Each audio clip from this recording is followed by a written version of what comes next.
አምስቱ ሐዘናት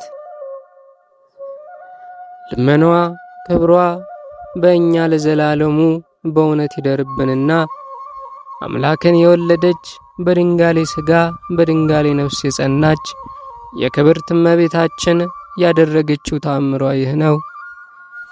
ከዕለታት በአንድ ቀን ጌታችን መድኃኒታችን ኢየሱስ ክርስቶስ እናቱን በእኔ ምክንያት ካገኙሽ ሐዘኖች ማናቸው ሐዘን ይበልጣል አላት። እመቤታችንም ፈጣሪዬ ጌታዬ ሆይ በእኔ ዘንድ እኚህ አምስቱ ሐዘኖች ይበልጣሉ አለችው። አንደኛ፣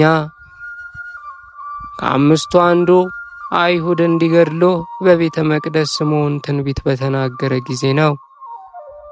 ሉቃስ ወንጌል 2:34።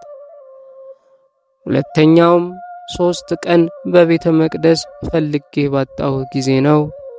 የሉቃስ ወንጌል ምዕራፍ 2 ቁጥር 41። ሦስተኛውም እግርህንና እጅህን አስረው በጲላጦስ አደባባይ የገረፉህን ግርፋት ባሰበው ጊዜ ነው። የዮሐንስ ወንጌል ምዕራፍ 19 ቁጥር 1። አራተኛውም በዕለተ ዓርብ ራቁትህን ቸንክረው በሁለቱ መንበዴዎች መካከል እንደሰቀሉህ ባሰቡ ጊዜ ነው። የዮሐንስ ወንጌል ምዕራፍ 19 ቁጥር 17። አምስተኛውም ወደ አዲስ መቃብር ውስጥ እንዳወረደው ባሰቡ ጊዜ ነው። ዮሐንስ ወንጌል ምዕራፍ 19 ቁጥር 38። ጌታችንም እናቱን ድንግል ማርያምን በእኔ ምክንያት ያገኙሽን እነዚህን ሐዘኖችና መከራዎች በሰላመ ገብርኤልና አቡነ ዘበሰማያትን እየደገመ ያሰበውን ኃጢአቱን ያስተሰርይለታለሁ፣ መንግሥተ ሰማያትንም አወርሰዋለሁ አላት። እናቴ ሆይ ከሞቱ አስቀድሞ በሦስተኛው ቀን ከአንቺ ጋር መጥቼ እገለጽለታለሁ። ይህንን ሲናገር ቅዱስ ደቅስዮስ ሰምቶ ምዕመናን ያነቧት ዘንድ በእመቤታችን ተአምር መጽሐፍ ውስጥ ጻፈው።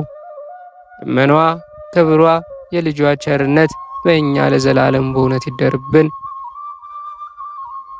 ድንግል ሆይ አንገታቸውን እንደሚያገዝፉ እንደ ዕብራውያን ሴቶች ልጆች በዋዛ ያደግሽ አይደለም፣ በንጽሕና በቅድስና በቤተ መቅደስ ኖርሽ እንጂ። ድንግል ሆይ ምድራዊ ኅብስትን የተመገብሽ አይደለሽም፣ ከሰማየ ሰማያት የበሰለ ሰማያዊ ኅብስትን ነው እንጂ።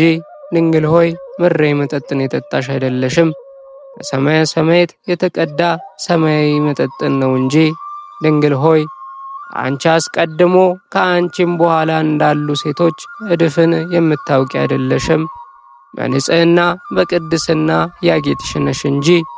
ድንግል ሆይ የሚያታልሉ ጎረምሶች ያረጋጉሽ አይደለሽም፣ የሰማይ መላእክት ጎበኙሽ እንጂ።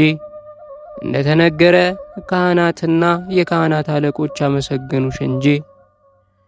ከእመቤታችን ከቅድስት ድንግል ማርያም በረከት ረድኤት ይክፈለን። ወስብሐት ለእግዚአብሔር ወለወላዲቱ ድንግል ወለመስቀሉ ክቡር። ይቆየን።